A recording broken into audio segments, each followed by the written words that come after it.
All right. So thanks for joining us today and listening to the Coachcast podcast. Today we have got a second time guest on the show, which I'm very excited for.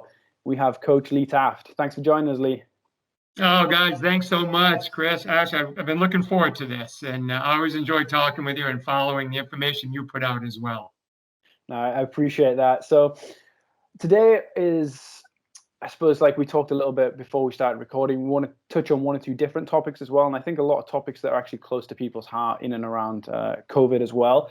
I'm not going to dive too much into your background, but I would say for people that do want to know more about Lee, and to be honest, if you haven't listened, before you listen to this episode, I would go back and listen to episode, I can't remember actually what number it is now, but I would listen to Lee's previous episode because there is so many nuggets in that episode that's going to lead nicely into this conversation that we're going to have today. So I just want to kick us off, Lee, actually talking around, obviously, speed training. You're known very well in the industry for various speed training and consulting in organizations. But I just want to know, do you see any differences within training kind of the field versus the court sport athlete? Is there any like challenges that you see there or questions that you get when you go out and consult at Major League Baseball and the NFL and things like this? It's a great question. And yeah, you do. I mean, anytime you change the environment, you're going to have, and obviously the tasks that go along with that, you're going to have some modification of your coaching. You're going to have some different variables to deal with. One of them being when we start going onto a field, whether it's natural grass or turf, you're usually going to deal with some kind of cleat or studded shoe if it's a turf or depending on what it is. And there's concepts that I live by in movement, and it deals with repositioning. And what that basically means is an athlete, usually if they have to change directions quickly or do something, they literally pick their foot up and place it somewhere else aggressively. It would be comparable to throwing a punch in martial arts, okay? My fist might start in closer to my body, maybe protecting my jaw, and I release it and I make contact. The foot might start underneath my hips, and all of a sudden I release it and I contact the ground. That projects me in a new direction. So if I take a field sport, I want to be really aware of making sure they do what we call clear your cleats, clear it from the ground so we don't have any kind of tug. Your foot's not caught and you don't have this torque, kind of these odd feelings going on in the ankle, the knee, possibly the hip. And we just release and we attack the ground. On a court, let's say like a basketball court or a volleyball court or a team handball or something of that nature, maybe racquetball or squash, those are a little bit different because we don't have to worry about the turf surface. We don't have to worry about the cleats, but we still have to worry about potential slipping. Now, if we go to like a court like Hartrue or a red clay in tennis, we have to be able to manage the different forces because I can literally slide into my deceleration patterns, and I have to learn. It's actually a skill, and you know this. You've lived in the world of tennis for quite a while. It's a different skill set. In basketball, if I ever were to slide, game over. I'm beat. I'm not going to be able to recover from that. But in tennis, I can do that. And I can actually use that to my advantage to be able to stay balanced and to be able to hit a stroke. So we do have the differences that we have to consider when we're dealing with field sports and court sports. And not to mention, and this is one thing people forget about, is usually most court sports, the size of them are much limited to like a pitch, or if I'm playing American football or if I'm doing lacrosse or something like that, or maybe rugby, there's going to be some maximal sprinting going on, or even in baseball, if I have to run far enough, I'm going to be close enough to maximal sprinting. So those are other factors that we'll have to deal with as well. And then, so just staying on that, so you mentioned clay in tennis. Now, obviously, tennis is one of the few sports that actually changes surfaces throughout the calendar. Yeah. Do you see that kind of, let me take that question back a little bit and start again. When you're coaching your tennis players, for example, is there a different approach that you take with the maybe if they're playing on clay or going towards maybe a summer series or whatever it might be on clay versus comp movements. Are you approaching that training block maybe slightly differently, or what are you seeing? What are you thinking there? Yeah. So when I was at the tennis academies and we were getting players prepared for like the Grand Slams and the different surfaces, we approached it differently because we knew that they were going to have to manage the surface differently. A lot of times they even changed their shoes. They wore a different type of a shoe. And so we would approach it differently. And the one thing that comes into play right off is the eccentric loading. When I'm on a surface where it's pretty grippy and I don't have a lot of slipping, it allows me to be quicker, but that comes at a price because my loading and that jarring and the stress that goes into a change of direction or a quick plant is much more aggressive on my joints and my feet and my just even like your fat pads of your feet and things that are getting really pushed around a lot. All those things have to be considered when you're starting talking about volume.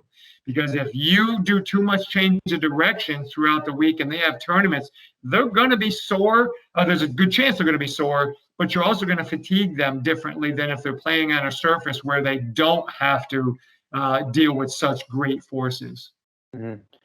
And when it comes to the more technical aspects of what, like the differences in movement that you might see on a hard court and versus clay court, for example, is that something you adapt with your coaching as well? Do you practice more sliding into a wide forehand with an open stance, for example, or maybe hitting that slice backhand on the slide?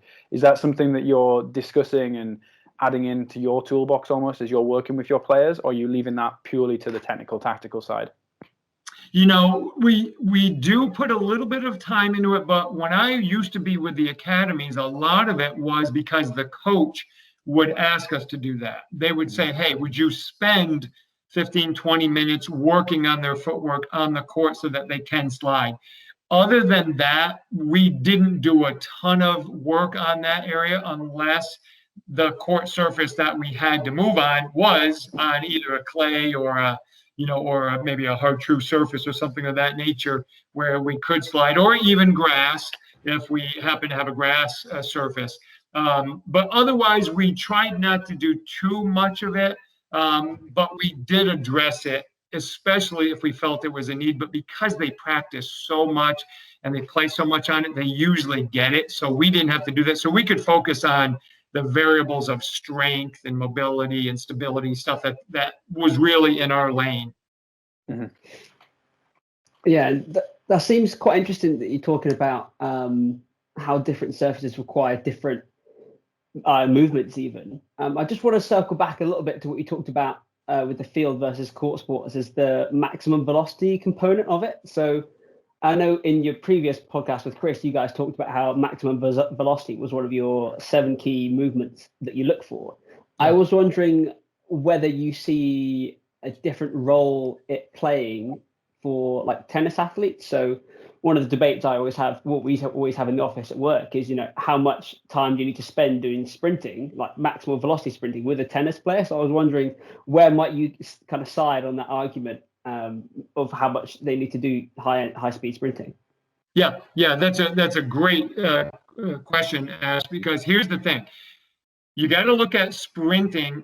What you need to do is when you look at a sport that has a movement pattern that doesn't get used a ton in that particular sport, you got to look at what could be the benefit of it. Because like I could sit here and say, well, why would I ever want to squat with a tennis player? They never put a bar on their back when they're playing, and we all know that's a silly question. So I look at sprinting as, yes, they may never reach maximal speeds, but the sprinting action, the ground contact and what happens with ground reaction force and gravity, when that happens and I create a stiffer foot, a really good ankle, a great lower leg, those qualities benefit my change of direction, my acceleration, because we've even seen athletes that have been trained highly in sprinting have a much more stable ankle when they do something like a heavy sled push versus the athlete that has not done that. So we know there's value in it, not to mention the strengthening of the hip and the core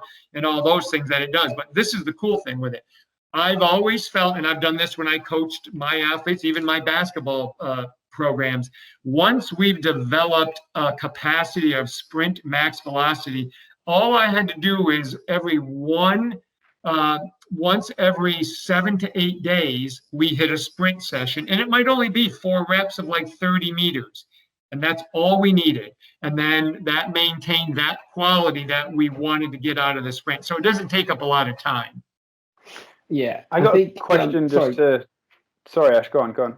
I was just going to say, I absolutely can agree with the point where you're talking about building up sprint capacity, because we've run like an Easter training camp at school, and we gave the kids like a session of like, a speed session of sprinting.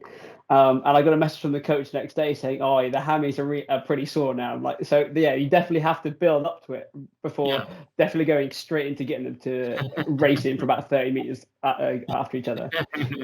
Exactly. Yeah. Just to follow up on that, Lee, because obviously, like you talk there, I think I see sprinting as one of those qualities. It's kind of the old saying that a high tide helps all ships. It's one of those qualities that just brings everything up, which I think is fantastic, and it's almost a lot of easy wins. With that in mind, and if you're working with maybe a squash player or a smaller court sport athlete, how much time are you spending on those max velocity mechanics? And to what degree are you being kind of nitty and picky kind of over those mechanics, knowing that they're not going to touch them that often? Right. I think it comes down to, is there a potential danger when we are doing sprinting and they have really poor mechanics that could possibly create an injury or something?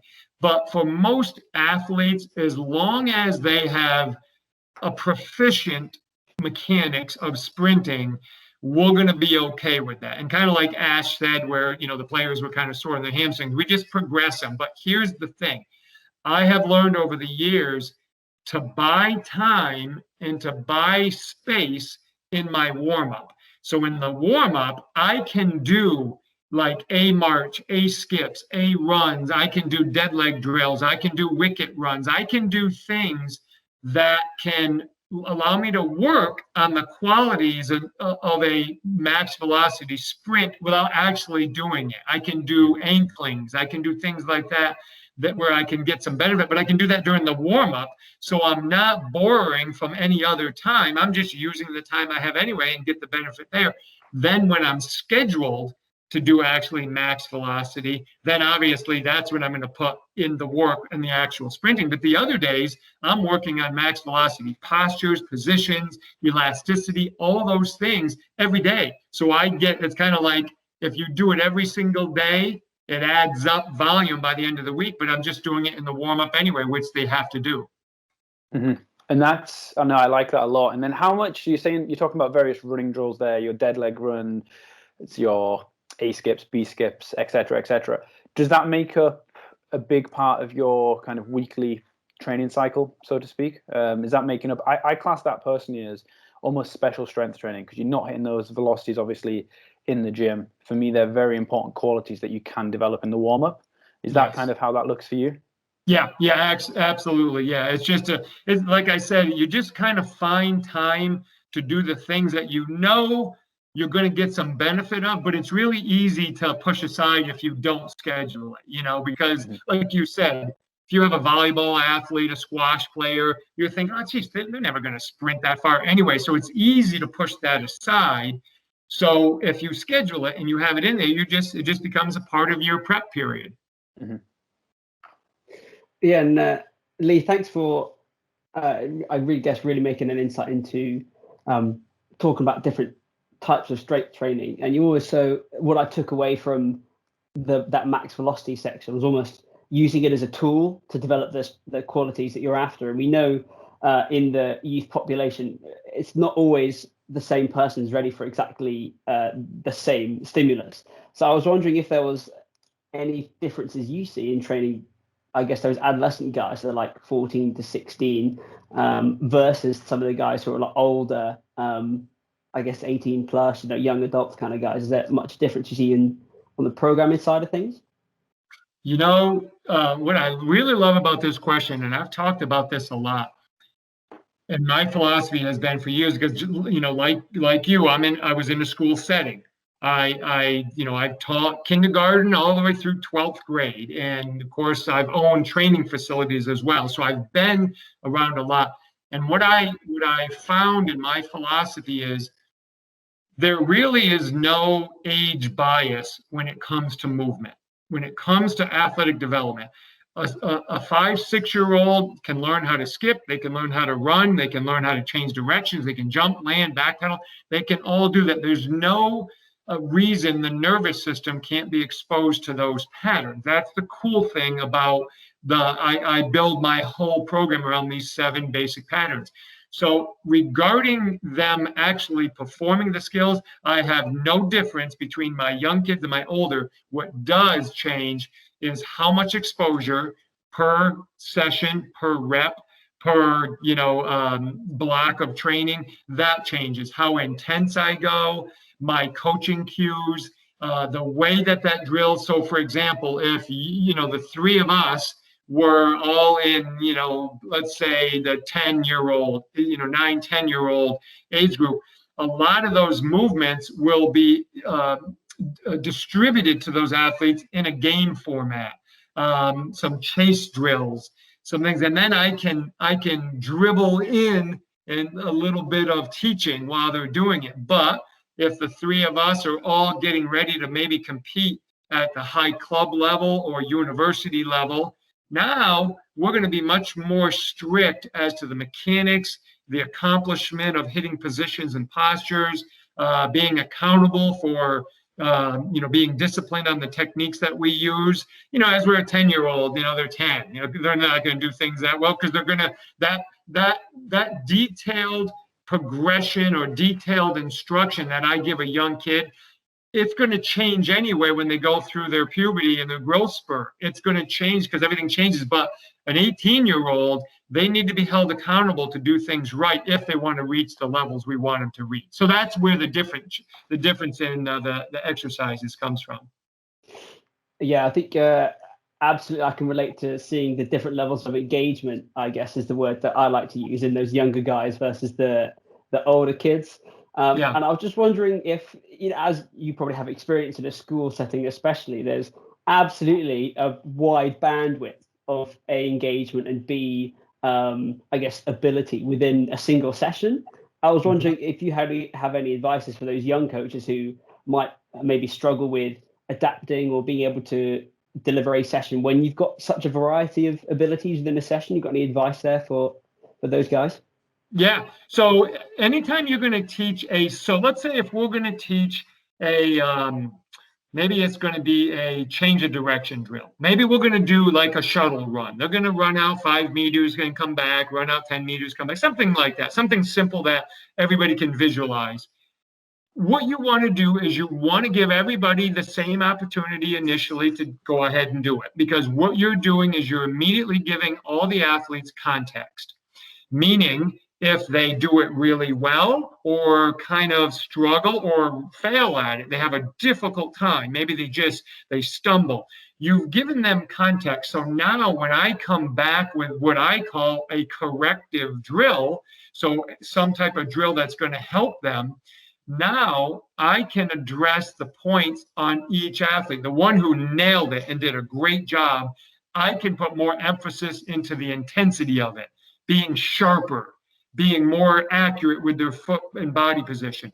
The kid that's, kind of stumbled and really struggled through it, I can have them do only a portion of that. I can have them run to the line, freeze, stop, reposition your foot, get it ready, now take off, and then gradually go faster. So we can actually take the same drill and just give them little progressions to make it easier for us as coaches to be able to deal with the exact same skill and just kind of make adjustments to that skill. That way I'm not doing like 6 different things. I'm just taking the same skill, same pattern. I'm just either increasing my feedback or my instruction based on the athlete's needs. Yeah, I love that. It's almost like, I think you may have talked about it before, where there's a whole part whole approach where, you're definitely making sure that the kids know where they might place on versus the other guys. So you're not singling them out for no reason. You've actually got some evidence that shows them that they need help. Exactly. And what it does, anytime you do that, you get better compliance from the athlete, because they're like, yeah, I know, I struggle. Every time I do that, I fall or I trip. Now you can say, okay, well, this is what we're going to do to fix it. And then with the athlete that does it really well, you're saying, great job, but let's make sure we keep that pattern clean, because we don't want it to be just like, trying to like kick a soccer ball up into the maybe upper corner of the net. Maybe they're great at it, but that doesn't mean you don't keep practicing it, because you want to keep that pattern very clean and accurate. So you practice it. That's called supporting a skill versus redirecting a skill. And I think that is, because I think you mentioned that on the last time we spoke, Lee. And for me, that's something I've tried to incorporate into my own practice a little bit more. When I'm working with kids and things like that, or student athletes, whatever it is, it's trying to give them the experience to start with, go in that whole part whole. Because if we all of a sudden just break it down into its component parts, then they're kind of like, well, how does this work? And you can see their faces kind of puzzling. It's like, if we're working on a drop step or a hip turn to acceleration or whatever it might look like in an overhead, for example, we'll give them that pattern to start with and then break it down. Okay, well, you actually really struggle to attack the ground here. So we'll pull it down and then try to explain, okay, well, do you see how this works? And you can see the light bulb go off a little bit more, versus if you were to just go straight to the hip turn, they're like, what is this? Yeah. So I think that's a great thing that you've kind of explained there. And then I love that terminology of the correctives as well, because which I never used to think of it that way. That's something that it really is, isn't it? Yeah, because if we look at everything as its ultimate skill, so pick any movement you want in tennis or basketball or soccer or whatever it is, those movements, those are the ultimate. That's it. That's the skill. Whether I'm recovering from a wide forehand or I'm marking somebody on defense and I have to open my hips quickly and fight for the ball, that's the skill. If I don't do that skill very well, I come in and I correct it. And the other thing, if we start talking about the development of learning, we want synaptogenesis to occur. We want those synapses to occur. Well, if we only teach from parts all the time, the brain's like, well, okay, if that's what you want, I'm just going to develop a synapse series here for this part.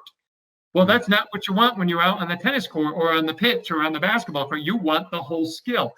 So the more exposure they get to that whole skill, the smoother that pattern becomes. And the brain will recognize when you're coming in with a corrective, because you're just trying to support it. But the real pattern is being reproduced more often. Yeah, and by definition, I don't think we've done our job unless it's actually transferred to the court or field as well. So that's even more important.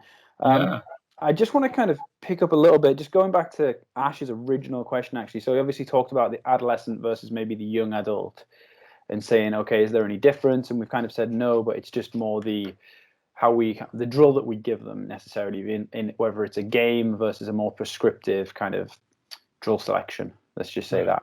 So I've heard you actually talk about before saying the body's never wrong in what it decides to do.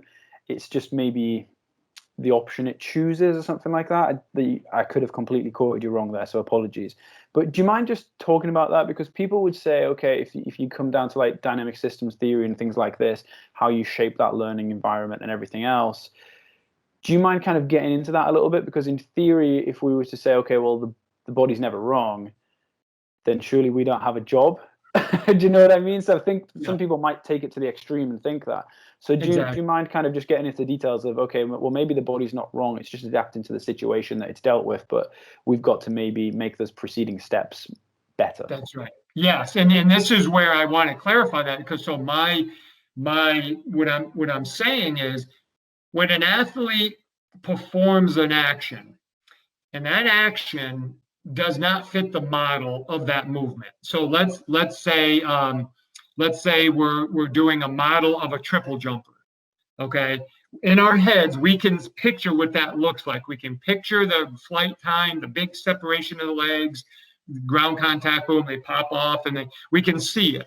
Well, now if someone came up and they did that completely wrong, like their foot plant was wrong, but they still executed it, the body is going to still execute what it has to do. So on any footwork pattern, any movement, the body is whatever my setup is. So whatever strategy you give the body, it's going to say, well, okay, if that's how you want me to move, I'm going to figure it out and I'm going to move. So it does. It figures it out. It might not be correct in terms of the model, but the body doesn't know that. It just knows what you're asking it to do.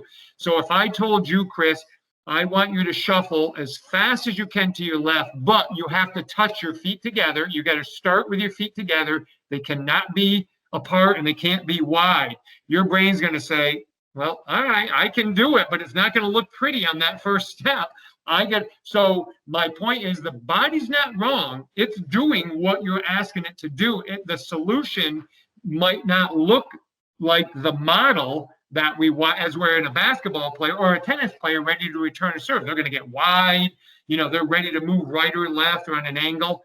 So my point was the strategy chosen by maybe us as the coaches telling an athlete was wrong, or maybe the body chose the wrong strategy, but it did its best with that strategy to accomplish the task. So that was my message to that. The body's really never wrong because it just does what you're asking it to do. If the strategy is wrong, or the starting position, or my hand position on a bat or a racket, if it's wrong, the body's like, well, okay, if you want me to hit it that way, I can do that. Just isn't going to look very good. So that was kind of my point behind that. And that's the beauty of the body. It will compensate and it will find ways. Our job now is to say, well, you're not hitting the model of how that movement should be done biomechanically, physically, and safety-wise. So we're going to now intervene with a better strategy for you and more correctives. That was kind of my point to that. Mm-hmm. No, I think that's a great point. And I think it comes back to a lot as well, where it's some of your experiences. That for me just makes a lot of sense. And it's the more experiences an athlete can be exposed to, yes, the better they're going to be able to adapt to that experience or situation that they find on the field or court. Because the last thing we want to do as physical preparation coaches, strength and conditioning, whatever you want to call us, is send an athlete on court with this pre-packaged kind of movement technique that looks fantastic in this closed environment, but completely falls apart under the slightest amount of stress and things like that. And that's where, I think we've just got to expose them to be able to perform under pressure. People would say, oh, that's mental toughness or whatever it is. It's no, I think it's just more, okay, well, look, we're looking at our linear acceleration. So for me, a linear acceleration is a very important quality that you find even from a lateral position. I know you call it, I think, as a lateral run step. So trying to get into the court, you're still trying to hit those linear acceleration positions from the lateral run. It's just a different starting position, but it's trying to expose the athlete to as many different start positions as possible. Because we know in tennis, you can find yourself in any which position on the court. And it's the best athletes we know can find those acceleration shapes more often than the sub-elite or even good or elite players. If you look at the likes of Fed, Nadal, Djokovic, Murray, they find those positions so much more consistently than the rest of the world. Exactly. That's such a great point and well said. And that's exactly it. The more exposure an athlete has to something and having to solve that movement puzzle, the better they get at it when they're under pressure and high stress and, 7-8 in the fifth set in the Grand Slam tournament. They don't have to worry about what their feet are going to do. They can just execute the task, as where you and I are going to probably whiff on the ball and look stupid out there compared to these guys who do it. And that's the beauty of the experience they have. Absolutely. Yeah. And I love what you guys are talking about as well, because it reminds me of I wish I could remember the guy's name, but it was a podcast and they were talking about preparing people for the Marines and the US Navy SEALs entry tests. And they were talking about how all of it was about stress inoculation. So you're exposing whoever it is, the athlete, the client, the person, to some kind of stress, gradually making it more so that when it happens for real, they're more adapted to it and they don't have as much of a perturbation off the back of it. Yeah. And definitely. I kind of want to circle back. Oh, sorry, Lee, circle back to when you were talking about how the body's never wrong, and it almost sounds like there's a way of looking at something when an athlete is struggling with an exercise. I got a friend of mine who, Jack, I worked, and he talks about how the athlete either doesn't know how to do it, can't do it, or won't do it. So if you can almost work out what is the issue there, then it might help you work out what environment you need to put them in, or what context you need to give them to fix those issues.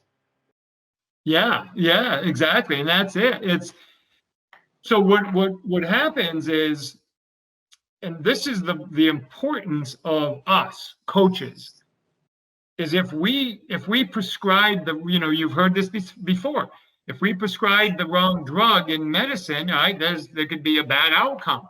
Well, if you prescribe the wrong exercise or the wrong dose of it, there could be a bad outcome on that. So movement is no different. So when I look at an athlete move, it's funny because here's my kind of three things that I always look at. It could be a biomechanical issue, it could be a strength or power issue, or it could be a skill acquisition issue. It could be all three. But if we look at an athlete that is being exposed to a very new skill, they've never done it before, we could probably say, even before they do it, well, there's probably going to be a skill acquisition, default there. They're just not going to know yet. But if they've been doing it for a while and they execute it fairly well compared to the model of how we want it, but it just isn't, they're not very explosive with it. Well, we could say, well, they're just probably not strong enough yet. They're young, they haven't had enough. So we can say the reason it's not at a high level execution yet is because they're not strong enough. If somebody doesn't hit the biomechanical positions or postures, well, we could say it could be skill acquisition, but it also could be strength, right? If I'm not strong enough, sometimes I can't hit the proper positions or postures just because I don't have the strength yet. So when we look at that kind of helps us guide our decisions as to what the next strategy is to help correct those patterns. Yeah, and I love what you're saying about having almost three different, lenses to view a certain, a change of direction task. And I love what you're talking about with the strength issue. And I'm just wondering whether there's any, what your view is on your strength. Your markers of what you might look for in the weight room if you were going to assess that kind of thing. What are your biggest rocks on that side of things? Yeah. So again, I'm always going back to what does the model look like? How should they be moving? So if my athletes can hit the model, if they move really well, so if they sprint well, good mechanics, if they laterally shuffle really well, they jump and land really well. Now I'm going to start to say, okay, well, if you're a goalie in soccer, these are things you have to be able to do. So if they don't have a lot of power in their legs, but mechanically they're good, they got great hands, they anticipate well, but if they get a chipped ball high, they just can't get up. So I know I'm going to have to get them stronger. I'm going to have to give them more power. So my strength training, and this is a philosophy I've changed over the years. My philosophy now is I want them to be able to perform really, really well on the pitch, on the track, on the court, on the field, whatever. I want them to be able to perform their skills really, really well there first. Then I say, okay, how do I support that with strength training? When I was younger, I used to say, okay, we're going to do this strength training and we're going to build it about, who's the best and who's got the highest numbers in the weight room. And they still stunk out on the field or on the basketball. So I'm like, okay, something's not adding up. So I changed my philosophy. I'm like, it really comes down to how well they perform. Then I can go to the weight room and say, all right, maybe I need to get them at so many meters per second on a hang pull or a hang clean or something like that, because that's going to show me that they can reach their, maximal speeds or power output at a certain amount of, meters per second. And we've seen through research that matters. Okay, so I can do that kind of stuff. Or I know when I work with volleyball players, especially in the females, the standard is 10 feet. If they can get 10 feet, we know that's a good thing. So how can I use the weight room to help them get 10 feet? And so that's kind of how I base a lot of my strength training philosophies now. Yeah, a bit more like, what is the problem you're trying to solve with the strength training, rather than saying we're doing strength training to go by this, this system of we have to do this first, then we do that. It's almost, what's your low-hanging fruit? And for you, it sounds like the biggest rock is at least technically first on the court, because that will bring some level of at least positional strength for what they're going to encounter. And then off the back of that, then when the issue is they're just not strong enough yet, that's when you can really challenge them in the weight room. Exactly. Yep, exactly. Would you say that's been one of your biggest, let's say, philosophy shifts over the last kind of, I don't know if that's been the 5 years, kind of 10 years, Lee? Is that kind of one of the biggest shifts that you've seen? Yeah, and I would say it's been about 20 years or so, because I remember attending an internship out in San Diego a long time ago, and we talked a lot about this. A lot of the other professionals were there. This was a big discussion we were having. And so before you had gotten on the call early, Ash and I were talking, when I grew up in the 80s and even the later 70s, bodybuilding dominated the fitness profession. That's what it was. I read all the magazines were all bodybuilders. It was Arnold Schwarzenegger, and that's what it was. So a lot of people that were in the strength field, that was a lot of it. It was built around this hypertrophy, get bigger and certainly stronger, but adding muscle was important. And not saying that it isn't, but what I started to figure out was because I was getting athletes strong, but they weren't performing better. And so I started to realize, okay, we've got to use strength that supports their movement quality and their skills. So I started to look at this concept that you're seeing thrown around a lot more, is how much strength is enough. Mm-hmm. And I'm all for being really strong. I mean, I don't ever think there's a negative to it. It's just we've got to make sure we never lose summation of movement, sequencing. We want to be careful that not everything has a co-contraction, because a co-contraction at maximal speeds isn't a great thing for a limb. A limb needs to be able to have, some freedom to be able to move, while the other side is contracting to force the movement, and vice versa. So those are the things that I kind of look at a lot more now. I think that's really interesting as well. And I think one thing we've got to remember, actually, which is often overlooked, strength and conditioning as an industry is still in its infancy. Yes. We are maybe, especially if we look at how old professional sport is, we're probably only around 20, 25 years old, maybe here in the UK. I use quite often rugby as an example. I think rugby here in the UK turned professional in 1998. So it's very much in its infancy as a profession. If we look at the professional, we call them like accrediting institutions, whatever you think of those as kind of irrelevant, they haven't been around for that long. If you compare that to something like teaching, which has been around for a long time, and how that profession is actually growing and developing, and the teething problems that it had. So I think there's always going to be new things. People are always going to be changing ideas, and especially the younger coaches change kind of ideas as often as they change their socks. So it really does just change all the time. But so I want a slightly different tack and going a little bit off script here, Lee, but I think this will be a really insightful question, hopefully. What important truth or fundamental kind of thought do you have that very few people you think will agree with you on? Just from your experiences in the industry, I know that's potentially a very big question. Yeah. What do you? I think you've got a lot more experience, probably more experience than me and Ash put together, definitely. So from, I suppose, younger coaches in the profession, I think that would be a really insightful question to ask. Yeah, that's a really, really good question, and I think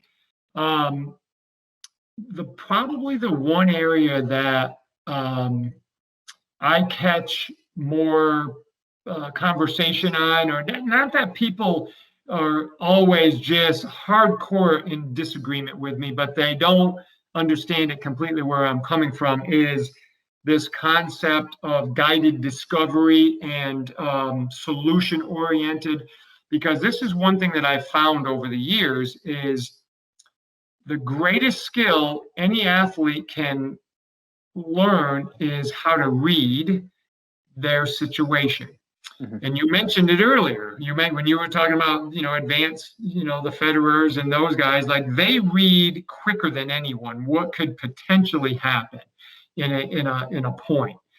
And that only comes from being in high amounts of exposure. And I think what the biggest issue people have is the ugliness. I'm okay with ugliness in a practice. I'm okay with it looking a little bit disorganized or a little bit sloppy because I understand learning. The brain, if we could open up the brain and see what's happening during learning, we'd say, oh my gosh, that looks like a mess in there. And it is. Until the brain figures it out and finds a solution, it's all over the place. That's the thing. That's what learning is. Because if you and I could go back to when we were just first learning how to walk, it was pretty ugly. I mean, that wasn't pretty at all, right? I mean, we were all over the place, but nobody told us what to do. Mom and dad didn't say, well, use your right foot. And when you use your right foot, make sure your left hand is forward because that's opposite, right? Our body knows what to do. It figures it out. So I've never really gotten too far away from that. And a lot of even interns that I had over the years when I had my speed academies would say, well, shouldn't you interject there? And I'm like, not yet, because they haven't had a chance to fail enough. If you don't fail enough, you don't earn that right to learning. You've got to learn it. Now, I could step in and tell them exactly what to do, but they're only doing it because I said it. They still haven't become proficient at it. It's just that I told them how to do it. So I think they have to go through that reading of the environment, the task, figuring out proprioceptively, kinesthetically, and then what happens is all of a sudden they gain a flicker of success. And that flicker of success tells the brain, aha, that's it. That I got to do that again. And then it does that again. And then next thing you know, it's 2 or 3 flickers. And before you know it, now the flickers dominate the movement, and that becomes the whole pattern, as where before it was a mess. People have a hard time with that because it's ugly. And they don't like it being ugly. They don't want parents to see their kids looking messy and them not saying anything. ADs, athletic directors, don't want to see that. They want to see everything structured. But unfortunately, that's not how learning occurs. So we have to know when to jump in and when to let it go. No, I think that's a brilliant point. I think if there's something that I constantly have to tell myself, that if there's no failure, then there's no learning. If there's no learning, there's no adaptation. And if there's no adaptation, then there's no point in us being there. Yeah. And I think that's that little cycle. And believe it or not, that was my woodwork teacher at school used to say a similar thing to me about him. When people were kind of messing around in the classroom and things, that's when he would bring his spiel out, and that's kind of stuck with me ever since. But I think that's a really important thing, because I think we're all guilty as coaches of, we love to coach, we love to interject and show our knowledge and things like that. We want everything to be perfect, and we just want to jump in instead of just taking a step back, let almost the chaos unfold, and then after numerous repetitions, we can step back in and things like that. Has that been something that you have learned over time, or something that you've kind of just done naturally from the start, from your kind of teaching days? I was very fortunate to have a family of teachers, and my dad and my 2 brothers were really good coaches as well. And they used to teach me that way back. And my father, who was in it for, 44 years, he was around it forever. So I was fortunate to watch them and learn from them. And he always said, he goes, you need more attempts. So let them go, let them do it. They'll start to get it. And he would always say, you'll know when to interject. You can tell when it's going bad really quick. Then you just got to get them back in order and let them go again. Mm-hmm. It's just like running next to your child when they're learning how to ride a bike. You kind of grab the handle to make sure they don't run into the parked car or the mailbox or something. You kind of help them, but then you let them go again. And eventually you don't have to touch them. They'll figure it out. And I was, for some reason, and it may have been my parents and my brothers and sisters who were teachers. For some reason, I was always okay with the madness and the ugliness. I was okay with that. I learned early on that I could let that go. Now, I probably still overcoached when I was younger because I got my degree in coaching, my master's degree, and I think, I better use it. I got letters behind my name. I got to use it. Well, then I started to realize the more I talked, the more I confused them. So when I shut up and just let them go, they figured it out. They got it. And this is the other point, and you guys will know this. You ever go to the park and play any sport, and there's always an athlete who was like really good and never played organized sports, never was coached by anyone, but they're just good. They're the best soccer player on the pitch. They're the best basketball player out there, or one of the best. And you're like, well, where did you go? No, I just played on my own. I'm like, there you go. That's an example of someone just figured it out, by doing it. And do you have a idea of how many? I know this may be a silly question, but some people say there's no stupid questions. There you go. Is there do you have an idea in your head of how many questions you want to kind of let them go on, even if it is? If you see them, maybe there's no progressions or slight improvements after 5, 6, 7, 8 reps. Is it then when you would jump in, or you think, okay, maybe we just change the drill slightly and see what happens? Yeah. So the two things that I always, and this is the thing I try to tell coaches, it's an organized system of chaos. Mm-hmm. That's the way I should, because let's say I'm teaching you and I'm going to demonstrate and I'm going to say, okay, all right, now, do you understand? So if you say to me, yeah, coach, I get it. I know what you're asking me to do. Good, let's go. But if you kind of like weren't sure what I was telling you or the demonstration, then I'm like, okay, I can't let you go because you're going to go way off the beaten path. So I want to make sure, first of all, I always check for understanding. So as the athlete starts going through the skill, if it's looking like they're getting better, like they're doing the right things, it's just disorganized right now. The synchronization's off, but yet they're moving in the right way. I'll ask, say, so you're good? You still understand? Yeah, I got it, coach. I don't feel it yet. I'm like, good, keep going. But if they're really off and they're just not doing it well, literally within like 1 to 2 reps, I'm going to say, hold on. Are you sure you know what I'm talking about? You got to do this, right? And if they say, yes, I get it, I'm like, I don't think you get it because you're not even in the same ballpark as I am. Then I'll reintroduce it and go again. So that's kind of how I do it. I just kind of ask them and check for understanding. As long as they're understanding and they get it, then you just got to let them go a little bit more. Mm-hmm. No, I like that. So just moving on, I want to kind of change directions just a little bit here. Yeah. And I want to talk more about the business of coaching, if you like. And I know you've been on quite a few podcasts where you've talked about various camps, clinics, the model that you've got. And I believe that you run a mentorship program around that now. I could be wrong. Yeah. Is that right? Yes, we have. We've done a mentorship, a couple of them for coaches. Yeah. Yeah. So I'd just like to get into, like, if for coaches out there that may be more interested in making a little bit on the side, because I know COVID's probably hit them pretty hard. We've got to make some revenue. What's the best way from your experiences to go about setting up clinics, camps? Like, how do we go about it? If young coaches maybe want to try and get into that realm a little bit now, or even older coaches who are thinking, okay, well, I don't want to work as often, but when I do work, I need to get more bang for my buck. Yeah, absolutely. Yeah, that's a really, really good question, and it's an important model that I don't think a lot of us in the industry probably just didn't pay attention to. Fortunately for me, I've done probably 350 or more camps and clinics over my career. That was how I built my academies. When I had my brick and mortar businesses, I drove athletes in there because I ran my marketing clinics or my jumpstart clinics or my pro style combine clinics. So I have a whole model of different clinics that I use, and I try to help coaches understand. I'm like, you could go and, make a phone call to this people who express interest, or you could send an email to this, and those are all important. Or you could reach out to maybe a soccer club or a volleyball club or a basketball club or a rugby club and say, hey, coach, I'd love to come by. I have this clinic that I do, and, it's charge whatever you want to charge.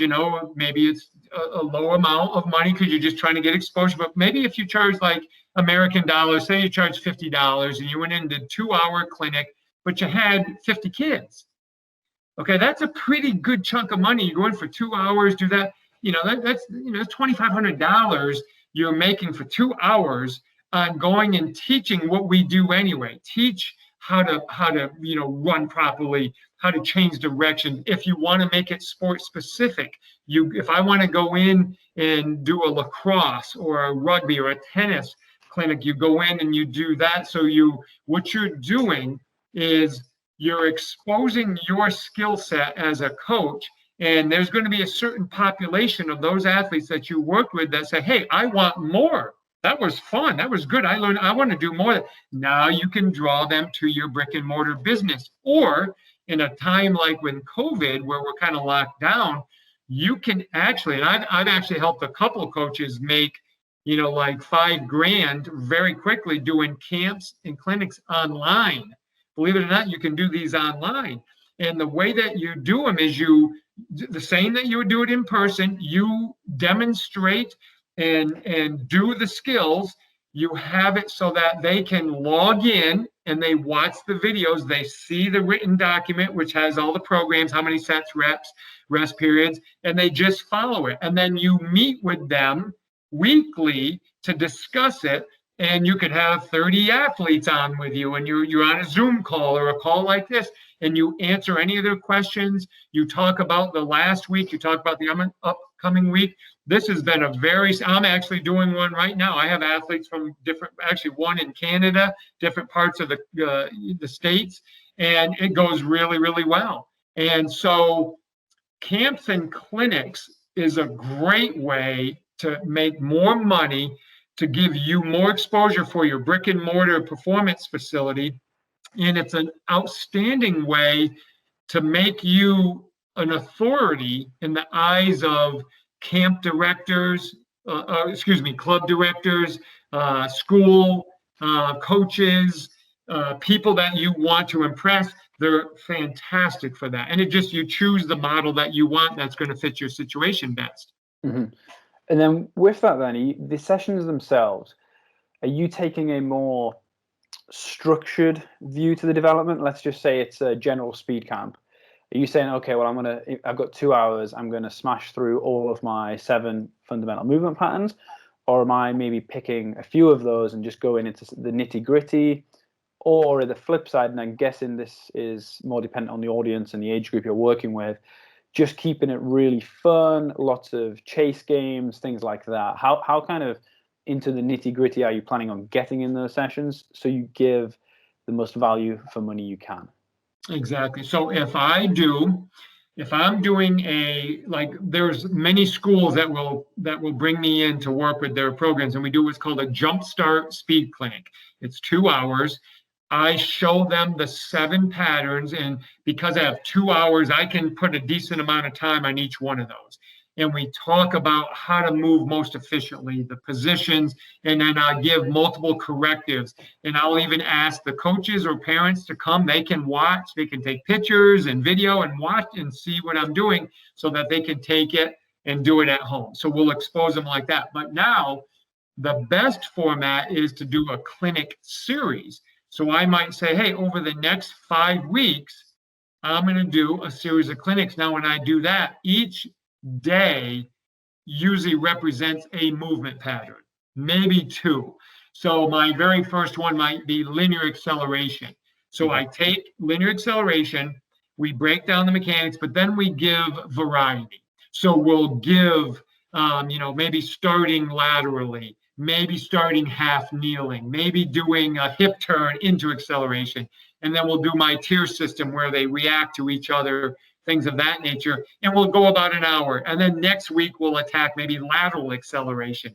Those are better learning situations to create a result at the end. As with that 2-hour jump start, it's almost like my active business card. It's my way of showing them what they could get if they trained with me more often.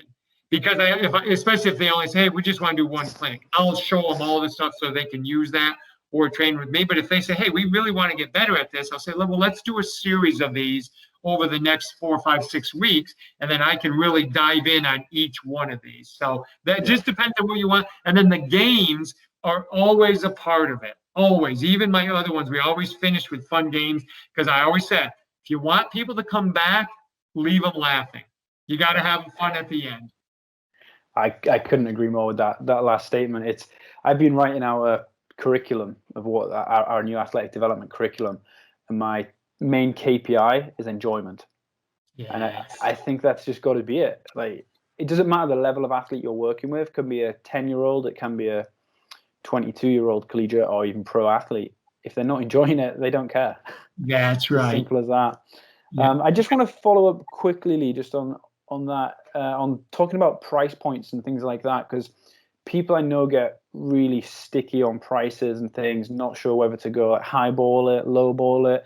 Now, I'm not expecting you to reveal your pricing structure and things, but that's fine. what would be your advice to maybe like younger coaches, older coaches, like where to pitch? Yes, great question. So first of all, the most important thing is to build momentum. So you come in at a lower price initially because you need to be able to show the results you can get. So for example, if I'm going to do like just a quick 1-2 hour clinic, but I can get maybe 30 athletes, I'm okay charging, $20 or maybe $30 or something like that. If I have 30 athletes, I still made $900 for an hour. That's pretty good. I mean, if I can make $900 an hour and work, 3-4 hours a day, I'm going to be pretty happy with that. So, but here's the cool thing. Once you establish these clinics and you get better at it, and you're noticing nobody's balking at all at the price. Nobody seems to care. Well, now you might be able to go to $35 or $40. You can raise your rates as the demand raises.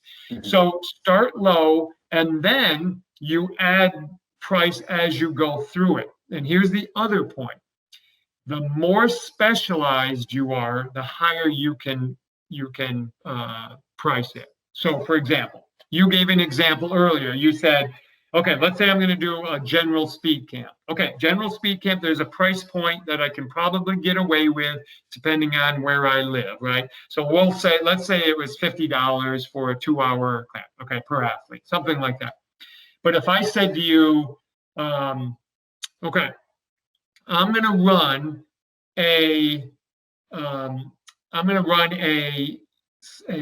let's say a soccer specific camp geared towards athletes who want to get a scholarship to play at university. Okay, now I can probably charge $100 because if I'm a high school athlete wants to get a scholarship, number one, I've described a particular niche. And when you go after a particular niche, everybody in that niche raises their hand. They're like, hey, Lee's talking to me. He's talking about high school athletes that want to get a scholarship in soccer. So if I use those words, so that person, but if they saw the guy next to me said, hey, I'm doing a general speed camp, come join me. Well, which one do you think they're going to choose? And they're going to be willing to pay more because I'm giving them what they need to get the outcome they want. And that's the last point I want to make. If I can tell you, hey, I'm going to increase your scoring opportunities, or I'm going to make you a defender that reduces your opponent's scoring opportunities, I'm giving you an outcome that maybe gets you off the bench and onto the starting lineup. People will pay for that. So you've got to be really strategic on the words you use and the type of camp and clinic and the outcomes you're going to give them, because people will look past the price if you can give them an outcome. And did you Do you offer, or would you think about as well, kind of like family discounts? I know we may be getting into specifics here, but if you've got a son and a daughter in that camp, is it kind of they both come for the same price, like you buy one get one free? I always give discount. Yep, I always help families. I just think it's number one, it's the right thing to do. And it's hard to get athletes to come. So if you can get 2 or 3 from one family, hey, get them in, just get them in, get them involved in that. So I always give, whether you, like you said, you can give them half off or whatever you feel is good. But I don't think I've ever turned away a family member that wanted to do it. Even if they said, Lee, we can have one do it. I'm like, look, don't worry about it. Just maybe help me tell somebody about it. And they'll be more than glad. But I never turn away family members. Mm-hmm.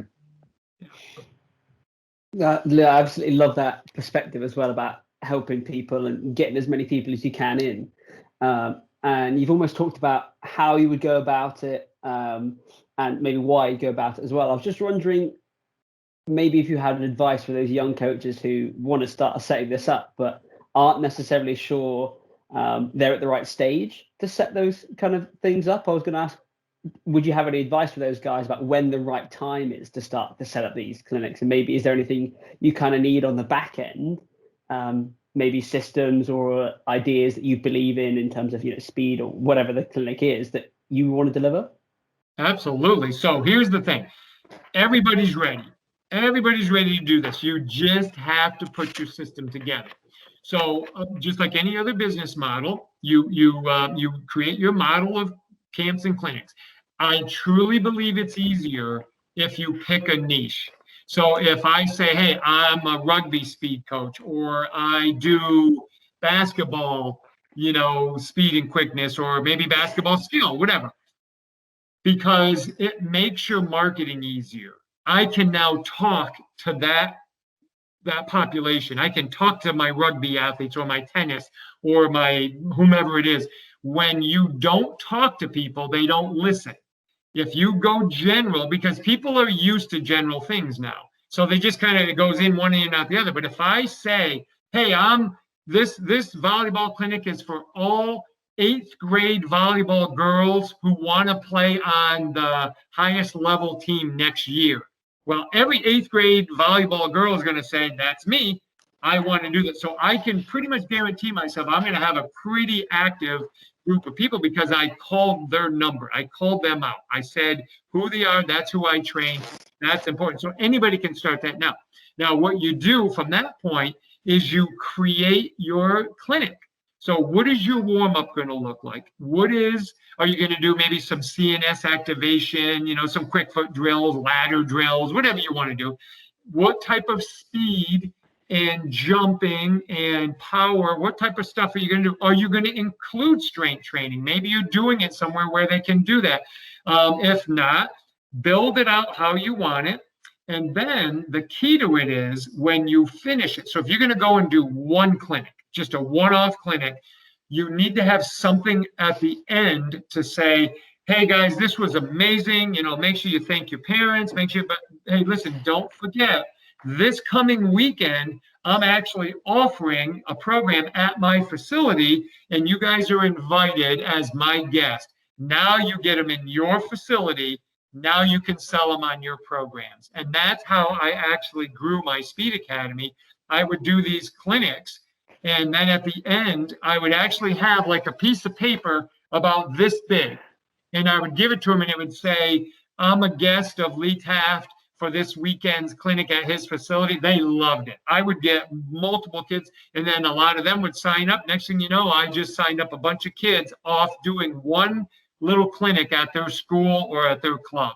So you've got to be prepared for that. And that's business, right? That's being prepared and not walking away without giving them something to get more of you, because it's not like you're trying to twist their arm. If they liked it, they're going to want more of it. So it's selfish of me not to offer them to be able to do more with me, especially if I can help them. So you offer, if they don't want it, that's fine. But if they want to get better, they know I'm an option for them. Yeah, it's absolutely brilliant. And even I wouldn't necessarily say it's upselling, but it's giving them an opportunity to see what else they want to go into. Exactly. which, it kind of makes you think that, what we do as coaches is we do coach through at least some kind of system every time we see a person, because we've got things that we believe in and we have progression. So it's just, can we deliver a little piece of that almost covers all of how we think, and at least our current thought processes? It doesn't have to be, the perfect way to coach speed. It might just be what we've got at the minute. But, if you approach that to the right niche, it sounds like, if it's their first time having that kind of thing, maybe it's their first speed development workshop, you're hitting that niche, and that's how you're going to get those people in. So maybe it's not exactly, you have to have a system that you think is the perfect system. That's when you're ready to deliver it. Actually, you can deliver when you feel like you've got some value, which is, it's why we're employed. So almost whenever you want. And when I was a teacher, I used to do the same thing. I would finish a class, like a phys ed class, and I'd say, hey, great job today, really good. And we'd go through some stuff. And I say, you wait till tomorrow. Wait till you see what I have tomorrow. Now they're all like, okay, what are we doing? Nope, you got to wait till tomorrow. And they were all excited. They couldn't wait to come in for the next class because I gave them something to be excited about. It's the same thing in business. That's what we try to do. So I always left them wanting more at the end of a class.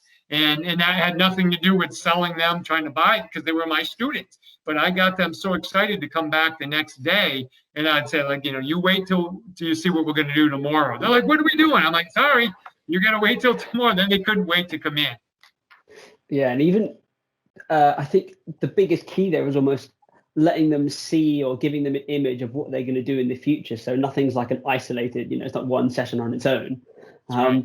Like one of the biggest bits of success I've had in the last 2 or 3 months is telling to the kids, saying, look, I don't really care how strong you're gonna be or whatever by the end of this year. What I really care about is I can't wait to see what you're gonna be like in 3-4 years when you leave the school. I can't wait to see that. And you see the little light in their eyes. They really buy into that when you start to sell them that image or show them that image. So I guess leading over to business, it's that same kind of thing where just show them the image of what they're going to do, and then they can at least be more ready to be up for it.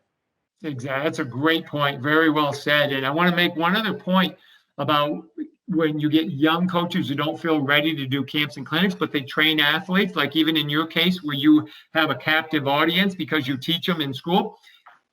I used to run camps and clinics with my athletes I currently trained in my facility. And I would tell them and say, hey guys, next week, I'm going to run a 90-minute clinic with you. And you guys are going to I'm going to take video of you. You guys are going to be the first ones to ever experience. And the reason I did it, it was a test run. It allowed me to see but what I did is I got video. So I got marketing. I could get some clips of it so I could use that. But it allowed me to say, oh, okay, I think I better do this. Or maybe I shouldn't do that one because that didn't go very well. So younger coaches right now, if they're coaching a team, just go ahead and run a practice clinic. And that's a great way to get confident. And then those kids, I guarantee you, are going to love it. And then they start talking. Next thing you know, you start running more and more clinics.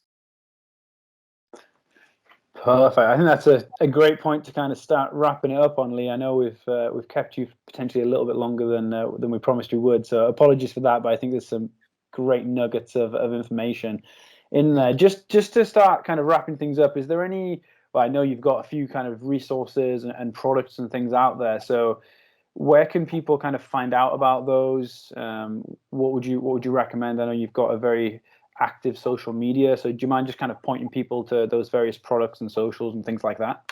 Yeah, thank you. I really appreciate you guys allowing me to share that. Yeah, so if they go to anything at Lee Taft, they can pretty much find me on social media. I try to be active on there and answer questions and share thoughts. If they're interested in the, kind of the tennis population, we have a course. It's called the Certified Tennis Speed Specialist, and that would be ctss.co. And that's it. Even if they don't coach tennis, there's a lot of good information in that they could benefit from. But also, if they go to anything at leetaft.com, they can find other courses that we have and blogs and things that we're sharing that they can get. And I always try to share stuff on social media. So just to keep people educated and to share and to get thoughts. I like communities. I like people sharing ideas and just helping. So, but thank you. I appreciate that. And yeah, I would actually say to all the listeners, I've kind of been through that tennis speed course that you talked about there, Lee. I think there is, even if you don't work in tennis, obviously it is slightly, it is directed towards tennis coaches in particular, but I think there's so much you can apply to various court sport or even field sport athletes in there as well. Lots of nuggets you can take away and apply with your athletes on the day. So I think that's it's a go-to and a very good price point as well, if I do say so. So thank you for putting that out for everyone. Thank you. No, I appreciate you saying that, Kris. Thank you. No problem. So yeah, thank you very much, guys. I hope everyone listening has enjoyed that episode. I've got pages upon pages of notes. So thank you very much for coming on and being our first two-time guest, Lee. So thank you very much. Hopefully we can get you on for a part 3 at some point in the future. I'd love it. I'm honored, guys. Thank you, and be safe.